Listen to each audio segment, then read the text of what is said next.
महामहिमामयी माता स्वर्गीय योगीराज अरविंद घोष। माता एक ही है, पर वह हमारे सामने विविध रूपों में आती है। उनकी अनेक शक्तियाँ और अभिव्यक्तियाँ हैं, अनेक स्फुल्लिंग और अनेक विभूतियाँ हैं जो इस विश्व में उनका कर्म करती हैं। जिनको हम पूजते हैं वह एक ही हैं और वही भगवान की वह दिव्य चैतन्यमयी शक्ति हैं जो सर्वमिंद के ऊपर खड़ी हैं एक, पर इतनी अनेक रूपा हैं कि उनकी गति को देखना या समझना तेज से तेज गति वाले मन और मुक्त से मुक्त तथा व्यापक से व्यापक बुद्धि के लिए भी असंभव है। माता पुरुषोत्तम का चैतन्य है, पुरुषोत्तम की शक्ति हैं। वह सारी दृष्टि करने वाली आदि शक्ति हैं और अपनी इस सारी सृष्टि से बहुत ऊंचे पर रहती हैं, पर उनकी यह विविध विलक्षण झांकी देखी जा सकती है, समझी जा सकती है उन्हीं की प्रतिमाओं, उन्हीं के ऐसे रूपों को देखकर जो अपने स्वभाव और कर्म में मूल रूप से अधिक व्यक्त और मर्यादित होने के कारण अधिक हृदयंगम करने योग्य हैं और जिनके द्वारा माता अपनी संतानों के सामने प्रकट होने में अनुमत होती हैं। माता की सत्ता के 3 रूप हैं जो तुम जान सकते हो, और जब तुम हमको और इस विश्व को धारण करने वाली चिन्मयी शक्ति के साथ अपनी एकता, अभिन्नता का अनुभव करने लगोगे। लोकातीत परा आदि शक्ति के रूप में वह अनंत कोटि ब्रह्मांडों के ऊपर खड़ी हैं और पुरुषोत्तम के नित्य अव्यक्त रहस्य तथा उनके इस विश्व ब्रह्मांड के बीच की लड़ी हैं। फिर हैं विश्व शक्ति, विश्वव्यापिनी महाशक्ति जो इन सब का सृजन करती और इन अनंत कोटि गतियों के क्रमों के तथा इन अनंत कोटि शक्तियों को धारण करती हैं, उन्हें धारे रहती और बुलाती हैं।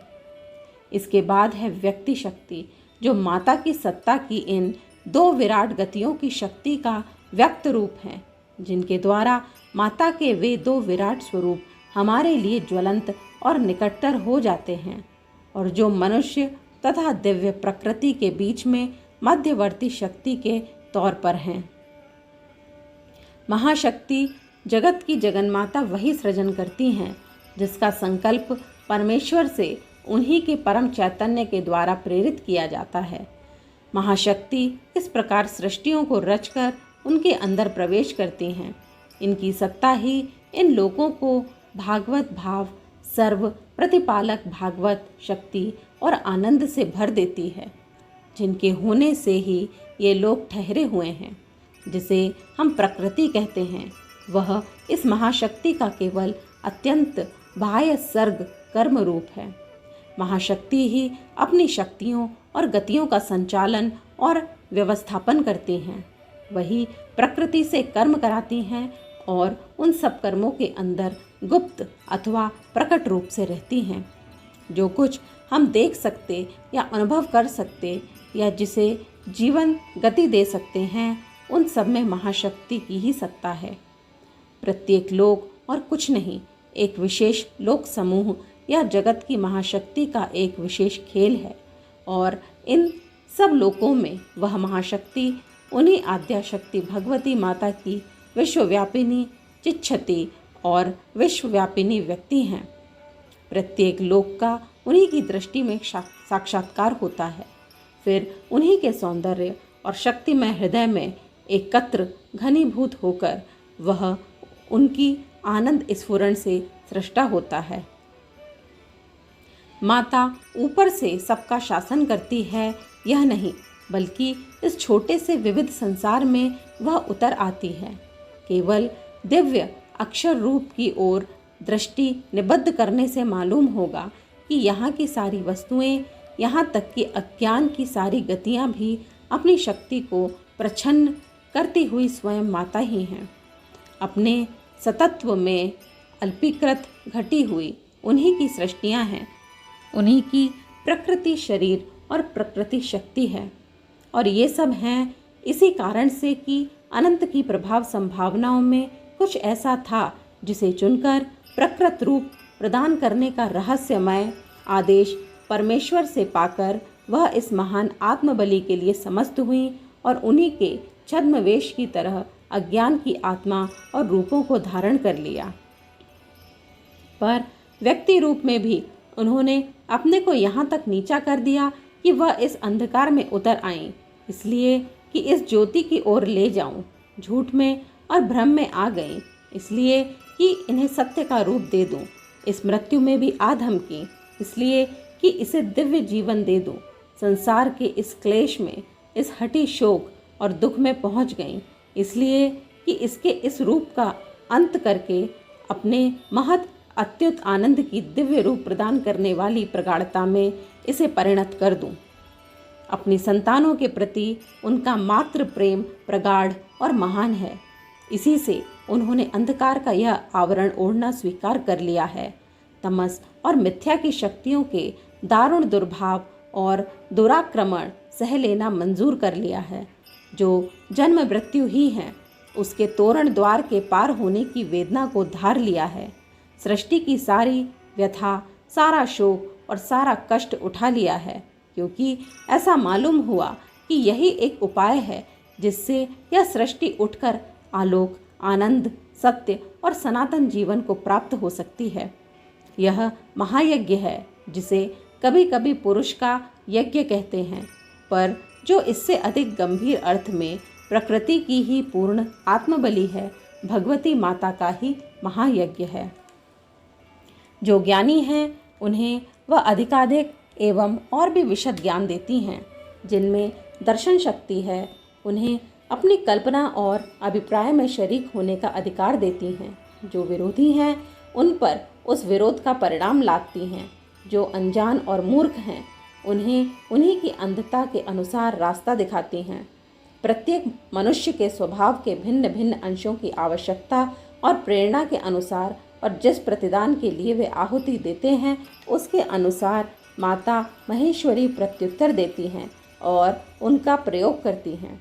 उन पर आवश्यक प्रभाव डालती हैं या उन्हें अपने प्रति स्वाधीनता के भरोसे छोड़ देती हैं, जिसमें या तो अविद्या के पथ पर समृद्धि लाभ करें या ध्वंस को प्राप्त हों। कारण वह सबके ऊपर हैं। जगत के कोई किसी वचन से बंधी नहीं, किसी में आसक्त नहीं, तथापि उनका जो हृदय है वह विश्व जननी का हृदय है।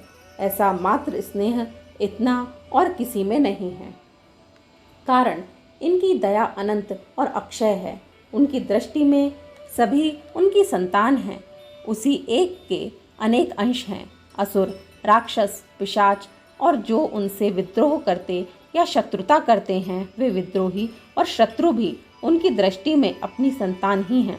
उनका प्रत्याख्यान केवल विलंबन मात्र है और उनका दंड विधान तो करुणा ही है। ज्ञान और शक्ति केवल यही दो रूप परमेश्वरी माता के नहीं हैं। उनकी प्रकृति में और भी सूक्ष्मतर एक रहस्य है, और वह एक ऐसी चीज़ है कि जिसके बिना ज्ञान और शक्ति अपूर्ण ही रह जाएंगे और पूर्णत्व भी पूर्ण ना होगा। इन ज्ञान और शक्ति के ऊपर सनातन सौंदर्य की अलौकिक चमत्कृति है। दैवी समन्वय का अगम्य रहस्य है। अप्रतिहत जगतव्यापिनी मनोहरता और आकर्षण का ऐसा वशीकरण है कि वह अपनी और सब वस्तुओं और शक्तियों और सत्ताओं को खींचता है, एकत्र बांधे रहता है और उन्हें एक दूसरे के साथ मिलने और एक होने को विवश करता है। जिनमें वह आनंद जो पर्दे के अंदर छिपा हुआ है, वहाँ से अपना खेल खेले और उन्हें अपने स्वर और रूप बनावे। यह शक्ति है महालक्ष्मी की, और कोई रूप इससे अधिक मोहक या आकर्षक नहीं है।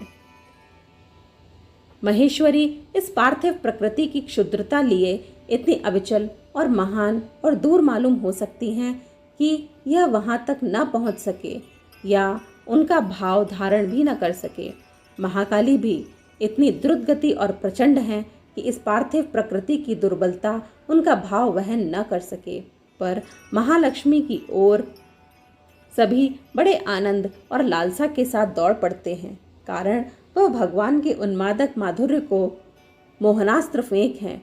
उनके समीप रहने में अगाध सुख होता है और अपने हृदय के अंदर उन्हें मालूम करना जीव को आनंदोन्माद और कौतुकमय बना देता है। शोभा, और मोहकता और मृदुता उनसे वैसे ही प्रवाहमान होती हैं जैसे सूर्य से ज्योति।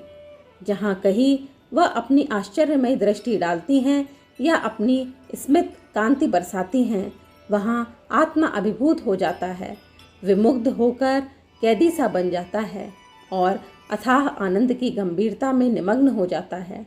उनके हाथों का स्पर्श चुंबक के समान है और उनका रहस्यमय मृदु प्रभाव मन, प्राण और शरीर में लालित्यमय सूक्ष्मता ले आता है और जहाँ उनके चरण अवस्थित होते हैं वहाँ उन्मत्त कर देने वाले आनंद के अपूर्व स्रोत बहने लगते हैं। अखंड ज्योति, मार्च 1951, पृष्ठ संख्या 6, 7, 8। हमारे YouTube चैनल विचार क्रांति दूत अखंड ज्योति पत्रिका को सब्सक्राइब करें एवं अगली वीडियोस प्राप्त करने के लिए बेल आइकन दबाएं। धन्यवाद।